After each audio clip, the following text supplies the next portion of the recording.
안녕하십니까. 이경순의 건강이야기입니다. 오늘은 당뇨병 환자가 과일과 채소를 건강하게 먹기에 대해서 같이 생각해 보시겠습니다.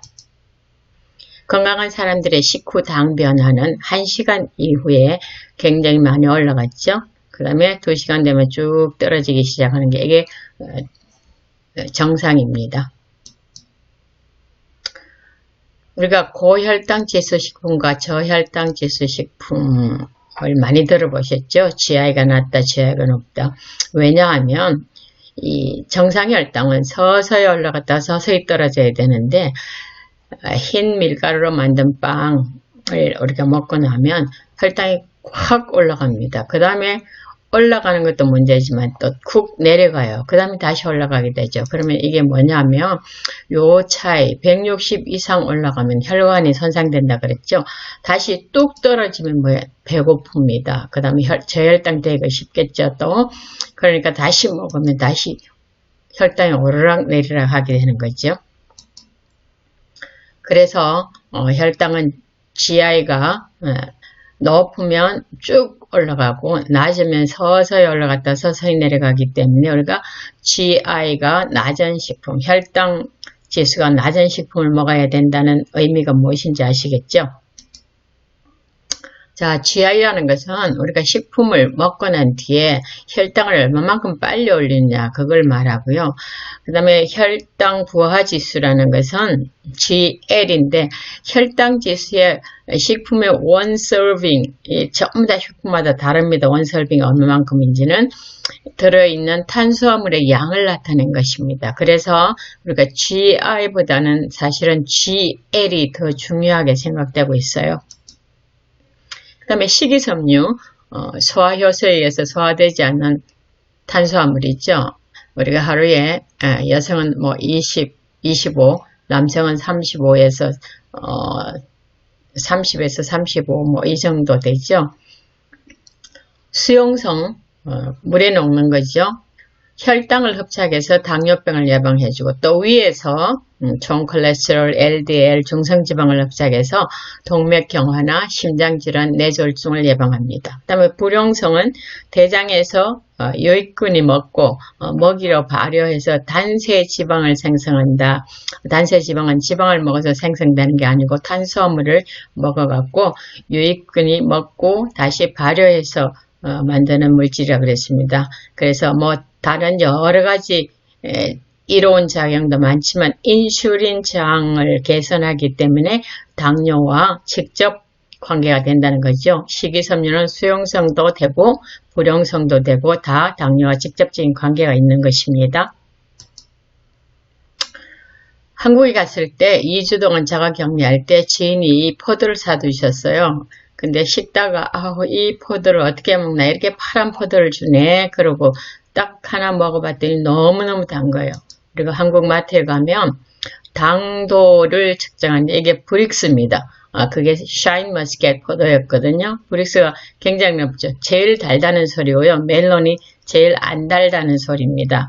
그러나 GI와 GL은 브릭스하고 상관이 없다는 것을 볼 수 있죠. 그래서 샤인머스켓도 당뇨를 가지신 당뇨병 환자도 드셔도 된다는 거고요.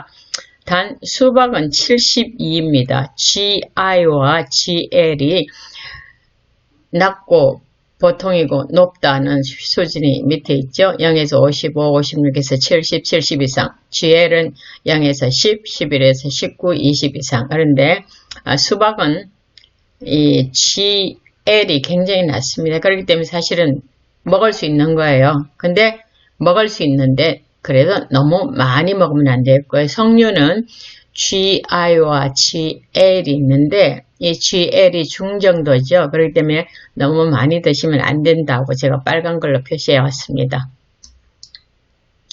자, 당뇨병 환자 건강하게 먹으려면 원 서빙이 이렇게 천차만별입니다. 체리는 한 컵 또는 21개고 자몽은 반 개고요. 살구는 4분의 1컵이고 뭐 블랙베리는 2분의 1컵이고 캐슈는 16개고 뭐 전부 다 다르죠. 그래서 여러분이 이걸 늘 봐서 특별히 당이 높으신 분들은 이런 것들을 딱 적어갖고 붙여놓고 식사 준비를 하시면 훨씬 도움이 되겠죠. 여기 있는 것은 전부 다 뭐예요? GL이 굉장히 낮죠. 그래서 여러분 당뇨가 혹은 당뇨 전 단계에 계신 분들도 드실 수 있는 겁니다. 단 당뇨 환자는 1일에 2 내지 4서빙, 그 다음에 채소는 3 내지 5서빙, 과일이 채소보다 조금 적죠. 그럼 수박은 왜 그래도 당뇨 환자한테 권장되고 있냐면 GL이 낮아요. 그러니까 수박 자체가 가지고 있는 포도당이 낮다는 거죠. 그 다음에 시트룰린이라는 것이 혈당을 낮추는 효과가 있기 때문에 그래도 수박도 같이 드셔도 된다는 겁니다. 그래서 연구를 한편 찾아보면 Clinical and Experimental Pharmacology and Physiology 2019년 논문에 실린 거 보면 당뇨병의 대사 및 염증 변수에 대한 시트룰린과 수박 추출물의 잠재적 역할, 현재 증거 및 향후 방향에서 체계적인 검토, 이 시스테매틱 애널리시스에 했다는 것은 굉장히 신빙성이 있는 논문이라고 제가 말씀드렸죠. 시트룰린은 알파 아미노산이며 아르기닌 산화질소의 전구물이다. 이 산화질소는 뭐예요? 아르기닌과 산화질소는 혈관을 확장시켜주고 혈액 흐름을 증가시키기 때문에 굉장히 필요한 거죠. 산화질소의 생물학적인 가용성의 감소는 인슐린 저항과 관계가 있더라. 그러니까 높이는 게 좋다는 거예요. 시트룰린과 수박 추출물 보충으로 일산화산소의 합성이 증가되더라. 그 다음에 혈당이 유의하게 감소됐고 시트룰린 보충에 따른 염증성 바이오마커가 감소됐고 시트룰린과 수박 추출물은 산화질소 합성하고 혈당증 상태 및 당뇨병 개선의 염증을 개선할 수 있다. 그러니까 시트룰린을 가진 수박을 드셔도 된다는데 여러분 이렇게 의심스럽고 조심스러울 때는 담당의와 또 영양사와 상의를 하신 후에 드시는 것이 안전하겠습니다. 그럼 채소는 어떤 채소를 드시면 좋을까요? GI와 GL이 다 낮은 채소를 제가 이렇게 써왔습니다. 쭉 보시고요. 제가 노랗게 표시한 비트, 상추, 샐러리, 아루굴라 이런 것들은 뭐가 들어있나 하면 질산염이 들어있어서 혈관 확장, 아까 산화질소 있잖아요. 효과가 있기 때문에 많이 드셔도 좋은 겁니다. 그 다음에 감자와 고구마를 비교해 볼게요. 감자는 GI가 54, GL이 11.3, 고구마는 54, 11.3, 감자는 77, 15잖아요. 그래서 감자와 고구마를 두고 선택할 때는 반드시 고구마를 선택하시는 현명함을 여러분이 가지시기 바랍니다. 그래서 감자는 당뇨 환자가 드시는데 조금 주의해야 될 식품이에요. 그래서 그걸 꼭 명심하시고요. 그 다음에 대부분 보면 우리가 GL이 낮았잖아요. 뭐 0.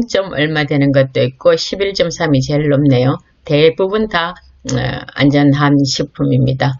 이런 식품들을 적어 놓으시고 여러분 식단에 첨가하시면 당뇨를 다스리는데 관리하는데 굉장히 좋으실 겁니다. 그 다음에 저항성 성분을 하셔야 되는데 복합탄수화물이라 그러기도 하죠. 식이섬유가 최대 90% 이상 포함된 전분을 말하는데 이 저항성 전분을 섭취하면 공복 혈당, 인슐린 저항성, 인슐린 민감도가 개선되고 당화 혈색소 떨어뜨려주고 LDL 콜레스테롤 수치를 다 낮춰주고 허리 주변의 지방까지 분해해주기 때문에 당뇨하고 직접적인 관계가 있고요. 어디에 많이 들었냐면 녹색 바나나, 날감자, 고아밀로스 옥수수 전분, 식은밥, 그 다음에 견과류, 콩 종류 등에 많이 들어있기 때문에 참 추천드리는 식품입니다. 이 논문도 메타 분석 결과이기 때문에 신뢰성이 높습니다. 그 다음에 미국 당뇨병 협회가 슈퍼푸드로 권장한 식품들이 있어요. 베리류하고 감귤류, 그 다음에 체리, 자두, 자몽, 복숭아, 사과배, 그 다음에 키위, 오렌지 이런 식품들을 생각나실 때마다 이런 식품들로 대체하시는 게 좋겠죠. 자, 당뇨병 환자를 위한 슈퍼푸드 오트밀, 왜냐하면 수용성 섬유가 많습니다. 녹색잎 채소, 항산화 스트레스, 그 다음에 베리류, 인슐린 민감성 증강, 콩 종류, 수용성 식이섬유 높여주고요. 그 다음에 아보카도, 혈당 개선, 인슐린 민감성, 올리브 기름, 혈당 개선, 인슐린 민감성 증가, 보리, 베타글루칸이 식후 혈당과 인슐린 조절해주고요. 견과류, 당뇨병 환자는 뭐예요? 고수용성 식이섬유가 있기 때문에 좋다. 단백질을 공급해주고 건강한 지방을 공급해주기 때문에 반드시 필요하다. 일주에 5서빙을 권장하고 있습니다. 한 서빙이라는 것은 여러분이 보시면 어떤 거는 한 개, 중간 크기, 작은 크기, 중간 크기 반, 4분의 1 외우실 수밖에 없겠죠. 그래서 여러분이 꼭 적어 두시고 사용하시면 유용한 정보가 될 것입니다. 채소도 마찬가지예요. 그래서 요걸 딱 적어 두시고 부엌에서 요리하실 때 같이 하셔야 됩니다.